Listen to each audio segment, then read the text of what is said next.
Hi, Sophie. How are you? Hello, I'm good, thank you. How are you? I'm well, thank you. It's a pleasure to speak to you today. Thank you for taking the time. Pleasure. All right, now let's get into it. So, as the floodwaters recede, secrets are exposed. And when we meet Joanna, she's training to become a detective. Now, she's highly involved in searching for the truth about the man that was discovered in the underground um, parking lot lift. What can you share about the ambitions that Joanna has at work and how it, may relate to her personal life as her husband's a detective and we find out that her father was as well. So when we meet Jo, she's just coming to the end of her time as a sort of police officer on the street, and she's about to start her detective training, and she has just always wanted this. I think, as you say, her dad was a detective, and he she has him on a pedestal. He's been this role model. She's thrilled when people say you're so like your dad. And that's where she met Pat, her husband. So they sort of work together, but she's kind of stepping into this new world, and it's very, although she's within the force, it's very different to the world that she's come from, where she's been in amongst the community, and she's proved herself to be a great cop. She's kind of, she knows the streets, she knows the people, she's hands on, she's not afraid of getting involved, but she's got a good nose for the detective work. She's got good instincts. I think she just needs to learn how to manage them, and I think she needs to learn that the detectives room is a very different environment to what she's used to. And I think Pat is kind of trying to tell her that in a very clumsy way, and it causes friction between the two of them. Yeah. And then there's also the whole family dynamic that gets thrown in. And Yeah, and she's yeah, she's she's living under the banner of her dad, for better and for worse. And I think that's kind of, she loves it, and then she starts to realize that actually she needs to make her own name for herself. interesting. So across the world, our weather's getting warmer, wetter, wilder. Climate change is here. Was that a subject matter, something that appealed to you for this new project? Yeah, I think it's a really, I think what this project does really well is it kind of has these fundamental elements and balances itself between them. It's the murder mystery, it's Joe's pregnancy, and it's the climate change element. And I really liked how it tackled it, because we have to start talking about this, but it's such an intimidating thing to broach. It's certainly an intimidating subject matter to make a TV drama about, because how do you start having those conversations without it being too enormous, too overwhelming, or too browbeating, or too off-putting? It's huge, and so I think it's a very clever thing that Mick has done to distill it down into what's this community and how is climate change directly impacting them. Take away all the big figures and the noise and the headlines. What does it actually look like when we meet climate change? And what that looks like isn't, tropical weather in the south of England. It's flooding, and it's people's home. It's people's homes, and then what is the kind of political response to that? So it's a really smart way of broaching these difficult subjects while still making entertaining, compelling drama. Perfect. And now, what was production like? Where did they take you, and how did they flood the streets? How much was it CGI, and how much fun did you have with that?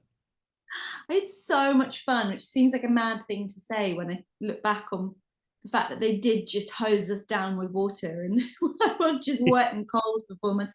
I went on holiday at the end of it. We went to Spain for a fortnight just to warm my bones up. Um, but no, it was we filmed up in Manchester, which is, arguably one of the rainiest cities in the UK anyway. And then we added our own rain. And it was one of the reasons I wanted to do it, because I was so intrigued as to how they were going to make that work. And some parts of it were people being incredibly clever with all this technology and these new techniques. And some parts of it were just two guys with a big hose stood on a ladder spraying you down. But it was really, really fun to do, and really impressive to watch the departments come together to make that happen. They built a street, they built the facade of this street. This is like one of those kind of what you picture a Hollywood studio tour to be like. And then they flooded it, and it was great. And I love the kind of, it was so impressive. And then at times there'd just be like, our DP had the camera in a little dinghy boat. We'd just be kind of sailing down this street, you know, and we all have waders on under our costumes up to here. And so it was really fun. It was really fun to be in a project like that, where I got to be the one getting in amongst it all, getting my hands dirty. I can feel the coldness and the wetness just from all that. And yeah, I would definitely Yeah. want to vacation somewhere warm after Yeah, that. I kept saying the whole way through, and I was sort of shivering, and the water had gone down my back. I was like, okay, I'm just going to go and look at another villa in Spain, and mentally put myself there. Now, is this your first police role since Happy Valley? I think it is. Yeah, I think it. Yeah, certainly in all the kind of gear, you know, with the Yeah. like high vis jacket. I think people, it was quite ghoulish for people, because that really had an impact on people that watched the show. Yeah, That it death. did. I Yeah, it hit me hard, and just, and it was only 3 episodes, and then it bam, and it was so yeah. sad. So it's nice to see you back in uniform.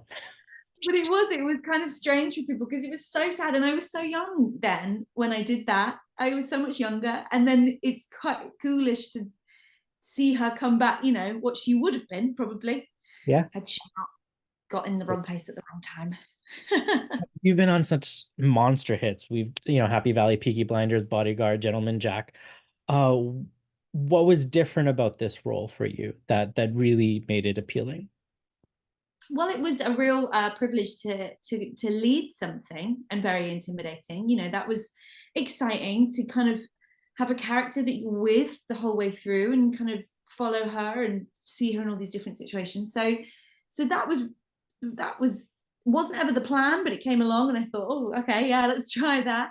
And I just really like that she has an element of the grit about her that I think I like to find in a lot of the characters that I play, that's already there in the writing. You know, even some the character I played in Gentleman Jack is a world away from the character I play in Peaky Blinders, but they have this element of robustness to them, and I really like seeing that in characters on screen, the ones I play, the ones other people play. And I think that Jo has that in this. Certainly, she's kind of earthy, bootsy, and gutsy, and she reminded me of a lot of the women that I meet. You know, I film a lot, and a lot of the women that I meet that are like ADs, or they're in the crew, and they're cool, and they get on with stuff, and they're just, you know, they're strong. She reminded me of them, and I thought, well, that's always good if you read a character and they make you think of women that you've come into contact with. That's a good sign. Awesome. And so obviously the Peaky success, thanks to Netflix, became a global hit.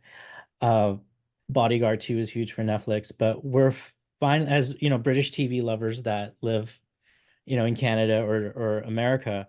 Thanks to BritBox, we're being introduced to a whole new slew of shows like this one, that we finally get to see, closer to the air times that, ITV had aired this. So what's it like, I guess, working with streamers now and getting these shows across the world?